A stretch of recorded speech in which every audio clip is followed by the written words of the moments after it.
What's poppin', y'all? Yeah, it might be clip for Nav. And I know this kind of sounds a little bit crazy because we were just talking about Nav, the prior album, or not the prior album, the prior video, and we were giving high praises to Nav, especially with how he's been able to transform himself, not just musically, but also as a person. But yo, these sales are crazy. And this is the thing, like what Nav has been doing up to now, and it's not just Nav, it's Cash XO and the whole XO team, which I say business-wise, all power to them. I would co-sign this if I was on their team. Like, yeah, get that money, get the bag, try to inflate the sales as well. But Nav is one of the most egregious repeat offenders of this. So for the most recent album, Nav ended up selling, he was projected to sell 82,000 at the peak for this week with his newest album. Guess how much it sold? It didn't sell no 82K, I can tell you that much. He ended up selling a measly 18K first week, landing him at number 37, going from a top 3, top 4 to a number 37. I think this is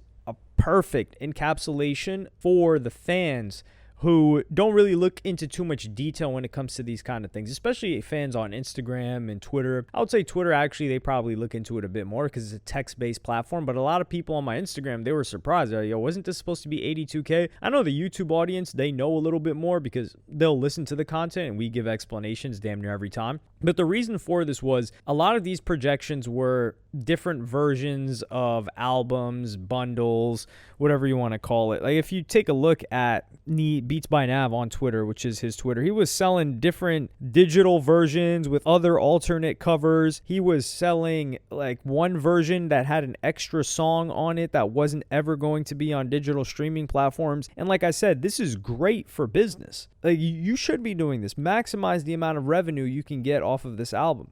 Like, for example, like one of the tweets, it says, whiteboard available now only on Shop Nav Music. This will never be available on streaming platforms. Only available until midnight EST. So he has this urgency on here where he's like, yo, you got to buy this now to get this song that you're not going to get anywhere else. And frankly, I think we should just get a good gauge of how relevant his music is, or he is as a music artist / rapper, with the fact that this got 484K likes. And I'm not going to say, oh, he got 100K followers, he only got 400 likes. You can't really play that game anymore because followers stop mattering around 2022.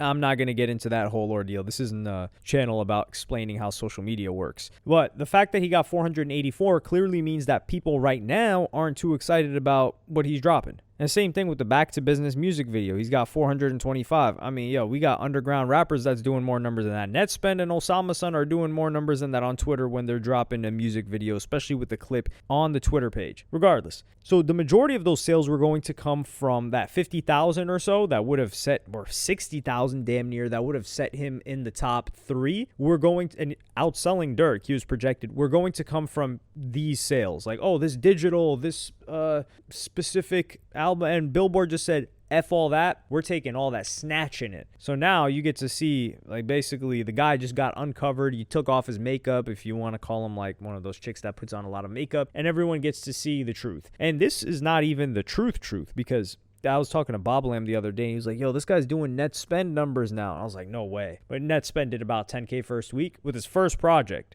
streaming mostly, of course. The thing is, this 18K number, I wouldn't say it's gassed, but it's higher than the genuine interest because Nav's getting playlisting. So if you really think about it, he might be doing net spend numbers when it comes to genuine interest for his music. And he's been doing this, like I said, repeat offender. His last album, and this is going to be his worst selling album streaming-wise in his entire career, which is why I say it's very, very bad. Because he dropped Bad Habits in 2019. That did 82,000 first week, and I would say the hype was probably some of the highest at that point in time because he was also working with Metro Boomin. So 24,000 was pure album sales, which is like bundled stuff, side stuff, not streaming equivalent albums. The reason why streaming equivalent albums are so important is because you get an actual gauge of how hot the person is and how much interest is in them and how much consumption is happening. So they should be ranked on consumption, not, oh, how much you're able to sell. While I do think how much you're able to sell shows how strong your fan base is in buying things,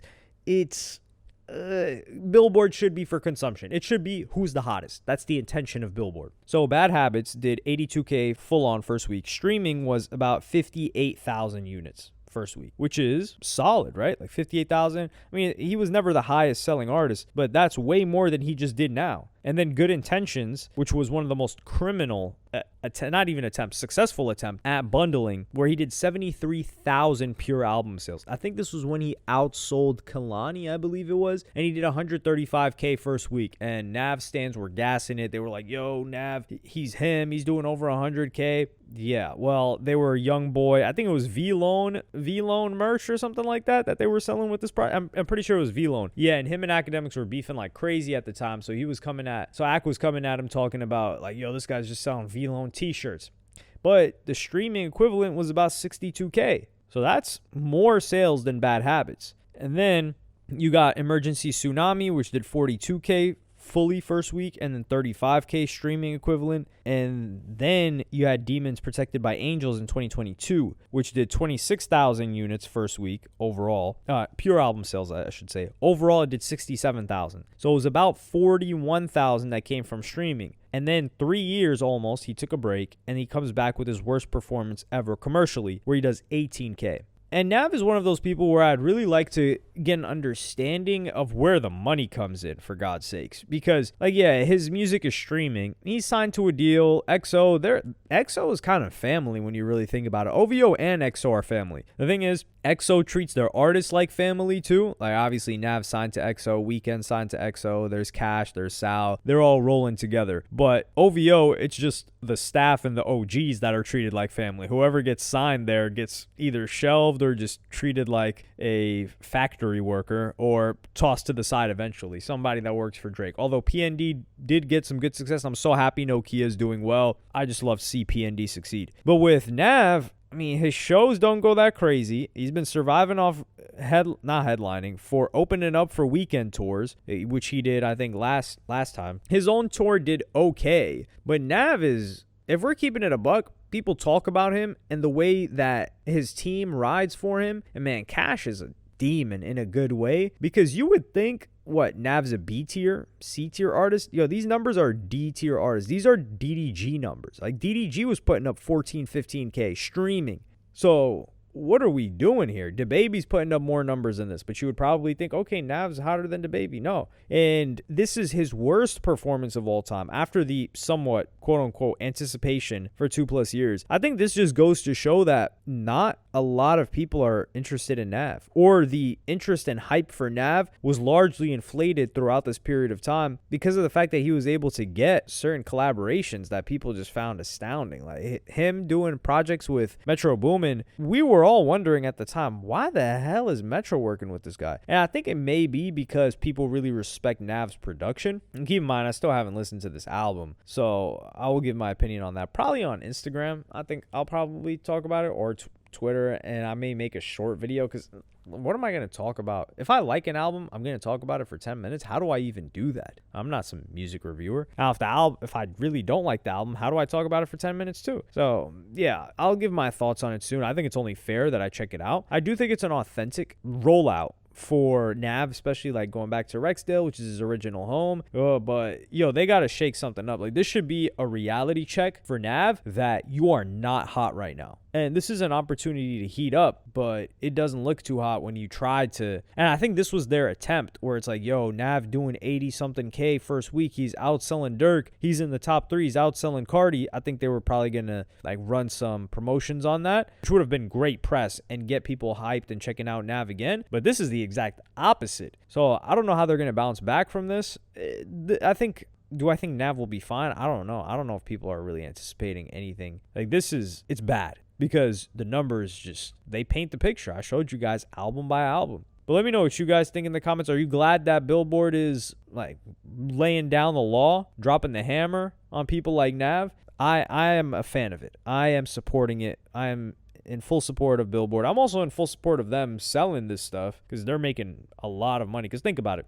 Let's say they sold, 58K of this. They're disqualified from being counted towards his Billboard numbers, but the money still came in for that. And I don't know, what was it, $5, $10? Hey, that's at least a $500,000 bag, if not more, from other stuff that Nav sold. And this is why I don't think Nav will ever fall off. He'll always have like his core fan base that really messes with him and will buy whatever merchandise he drops, will go to his shows. But for him to even get to like a middle of the road, like C tier artist, he needs to come with something. And I don't know if he's capable of that. I think it may be just like a limitation in the voice. But let me know what you guys think in the comments. Like, subscribe, and hit the notification bell if you enjoyed. And I'm going to see you in the next one. Follow me on Twitter and Instagram. Go to helloyassine.com. Thank you for watching. Peace.